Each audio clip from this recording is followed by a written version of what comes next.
a través del G20.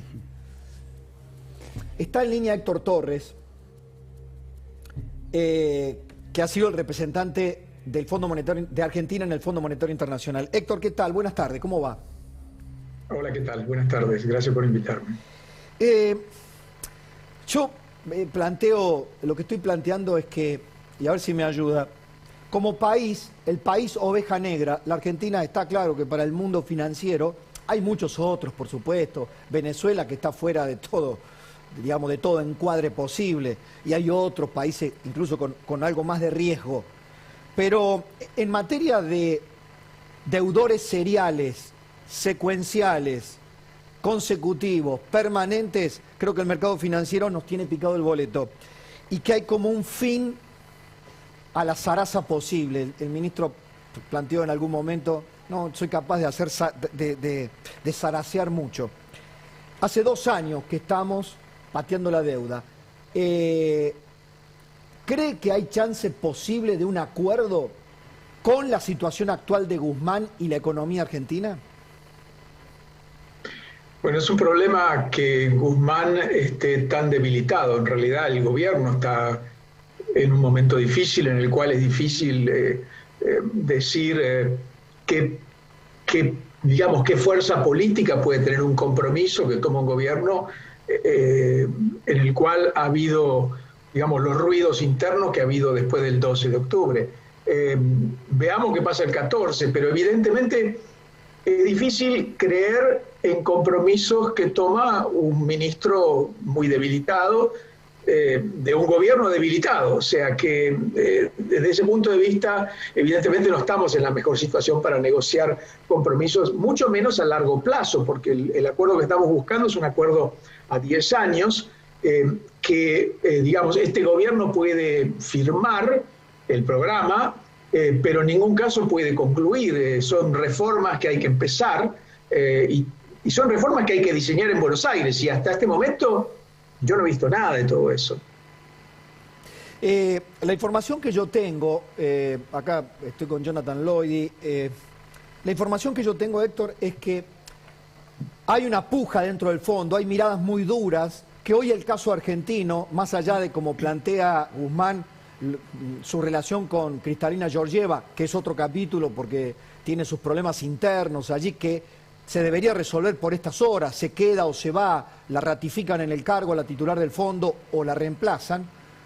Guzmán ha fundado su expectativa y su relación y hasta su permanencia en el gobierno en la relación que tiene con Kristalina Georgieva. Me dicen algunas fuentes muy importantes, vinculadas sobre todo a la representación de Alemania en el fondo, que el caso argentino hoy está en manos de Janet Yellen, del Tesoro norteamericano, y que hay justamente allí una dureza particular. Tal vez por eso sea que viaja Juan Mansur, el jefe de gabinete, a Washington, porque acá se esté vislumbrando que no alcanza con Guzmán, que no alcanza con una mirada técnica, sino que el mundo, digamos, en la representación del fondo le está pidiendo a la Argentina un compromiso más importante, y que ya no es, como se piensa acá, que la Argentina está en capacidad de decir arreglamos o no arreglamos. Es el fondo el que no quiere arreglar de cualquier manera con la Argentina. Bueno, hay algo de cierto en todo eso. Recién decíamos, la peor situación para negociar un acuerdo con el fondo es no tener un ministro con fuerza política. Más allá de que Guzmán se lleve bien con Kristalina Georgieva, que también está en una situación muy difícil, y que la verdad que la alternativa, y en esto me atrevo a corregirlo, no es solamente que se quede o se vaya. Se puede quedar, pero haber perdido toda la autoridad. O sea, puede preservar su cargo, pero perder la autoridad, perder la capacidad incluso de manejar un staff como el que tiene el fondo. Esa sería la peor de las alternativas y lamentablemente me parece que hoy es una de las más probables. De modo que estamos en una situación muy difícil. Respecto a la influencia del Tesoro, siempre fue así, mucho más ahora que está David Lipton en el Tesoro, que nos conoce muy bien, que es una persona que conoce la Argentina muy bien, es una persona que tuvo objeciones respecto al acuerdo anterior, evidentemente sus objeciones y las del staff no prosperaron porque hubo mucha presión por parte del gobierno de Trump, obviamente con pedido de la Argentina, ¿no? De modo que sí, hoy estamos en una situación muy difícil, buscamos un acuerdo largo, tenemos un gobierno débil, un ministro débil, poca credibilidad. Digamos, nosotros no hemos preparado un programa económico, no hemos preparado un programa de reformas. El fondo pidió que preparáramos una hoja de ruta con reformas y que la consensuáramos con las fuerzas políticas en la Argentina que podrían suceder a este gobierno en el 2013 y que el fondo quiere saber, bueno, ustedes quieren un programa de facilidades extendidas, bueno, quiero saber que este programa en realidad les pertenece, que tiene cierto consenso a las medidas, como para que después del 2013 ustedes la van a continuar. O sea, hoy la verdad no se sabe qué va a pasar después de noviembre, mucho menos que después del 2013 van a continuar las medidas. De modo que estamos en una situación en la cual yo no veo un acuerdo cercano, ni muchísimo menos. Jonathan. Sí, déjame agregar a lo que dice Héctor algo que me parece importante, ¿no? Cuando vino Guzmán al gobierno, una de las cosas que se vendía de Guzmán era que él realmente podía llegar a un acuerdo, no solo con el fondo, sino con los acreedores privados. Pero la verdad que nació huérfano Guzmán, porque en ningún momento le dejaron esbozar, tal vez no lo tenga, pero supongamos que haya querido tenerlo, un plan. Y el Fondo Monetario no te va a firmar nada si no es con un plan. Y además se corre un riesgo también importante, que es que cuando vos no vas con un plan al Fondo Monetario, el Fondo Monetario está obligado a imponerte uno. Y ya sabemos que históricamente los planes que ha impuesto el Fondo Monetario para la Argentina tal vez no se adecúan mucho a la lógica del funcionamiento de nuestra economía, por una distancia, porque son otros países, son países desarrollados y no entienden las cosas que suceden acá, que por supuesto que no están bien. Ahora, el Fondo Monetario hoy está obligado a no negociar. ¿Cómo vas a negociar con un país que no solo no tiene un plan, sino que no te da ningún atisbo, ninguna señal que vaya a resolver el déficit, que vaya a resolver el problema de la inflación, que vaya a resolver el problema del dólar, todo lo desequilibrio que tiene la Argentina, que es un ejemplo, lo deben tomar como ejemplo en las cátedras de economía del mundo, de todo lo que no hay que hacer. No tenemos una sola. Y sin embargo, y hoy, además, el Fondo Monetario tiene, digamos, gente en el país que todo el tiempo le está relevando ciertas cuestiones. Y cuando vos, por ejemplo, te enfrentás a una noticia de lo que pasó con Feletti, este nuevo secretario de Comercio... Con Feletti. Feletti, perdón. Roberto Feletti, este nuevo secretario de Comercio que lo que hace es decir que se va a meter en las empresas, que va a intervenir, que va a ver su rentabilidad. Claramente eso de ninguna manera te acerca a la posibilidad de que un acuerdo suceda. Y menos en un cambio, como planteó Héctor, en medio de lo que se vio después de las elecciones de octubre, ¿no? Héctor, la última, agradeciendo esta conexión. Si no acordáramos con el fondo, porque no están dadas las condiciones, porque no podemos comprometernos a un plan, porque el fondo no acepta las condicionalidades que le quiere poner la política argentina, Máximo Kirchner, en fin, el gobierno. ¿Qué nos espera en el primer trimestre o el segundo trimestre del año próximo? ¿De dónde, digamos, la Argentina hoy fuera del mundo financiero, fuera de los mercados, habiendo arreglado con los acreedores privados, pero con un riesgo país de 1.600 puntos, ¿a qué se enfrenta? Bueno, nos estamos enfrentando a un problema muy serio. Para empezar, déjenme decir una cosa.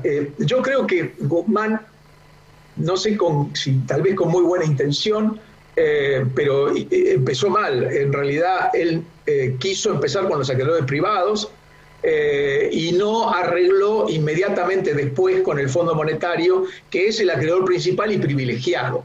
Eso quiere decir, el fondo es el primero en la fila de cobrar. Es al que más le debemos.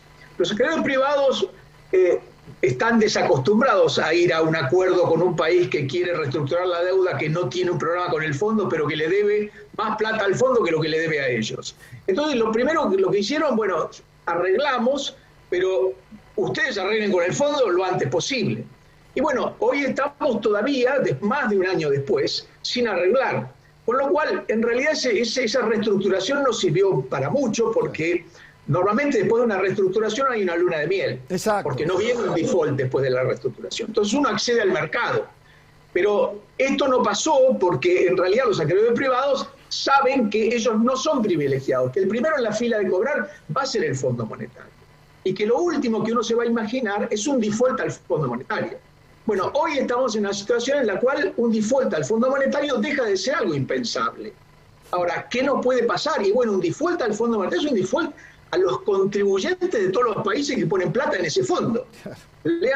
Uno se va a pelear con el mundo, porque cuando uno defaultea al fondo, la gente a veces piensa que el fondo tiene plata propia. No es así. El fondo paga intereses por plata que le prestan y a su vez cobra intereses por plata que presta.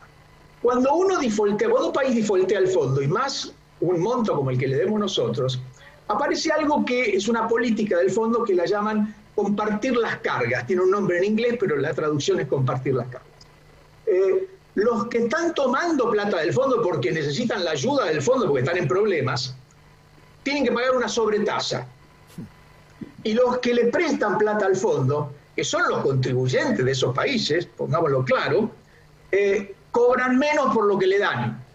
Con lo cual están todos mal con uno. Y por otra parte, digamos, se caen todos los financiamientos de los organismos internacionales, se va a caer lo del Banco Mundial, lo del BID, se caen las cartas de crédito para importaciones, hay que pagar todo por adelantado, o sea, es todo un gran lío, o sea, y muy probablemente vaya a haber una corrida cambiaria, muy probablemente haya desinversión, muy probablemente entremos en una profundización de la crisis. Por eso, hasta hace muy poco, yo pensaba, digo, esto es un escenario inimaginable. Hoy sigo pensando que es un escenario que no es el principal, pero cada vez lo veo como más probable, lamentablemente. Este último párrafo ha sido impactante. Agradezco la franqueza y del análisis, como nos gusta a nosotros. Un abrazo grande, Héctor. Gracias. Adiós, hasta luego. Héctor Torres, ¿no? Representante argentino, ex representante argentino ante el Fondo Monetario Internacional. Sí, déjame agregar una cosita nomás, para entender muy simple. Tengo que ir a la tanda, pero no, decime, dame el título. El título es, hoy Argentina es como una empresa que llamó a convocatoria de acreedores y le dijo a todos los acreedores, tengo intención de pagar, hace un tiempo, pero no puedo. Ahora, ese mismo acreedor te está diciendo, no tengo ningún interés en pagarte. ¿Qué viene después de la convocatoria de acreedores? La quiebra. Ya venimos. No nos quebramos acá. Vamos a hablar de los vuelos en la República Argentina. Y Jonathan Loidi, las repercusiones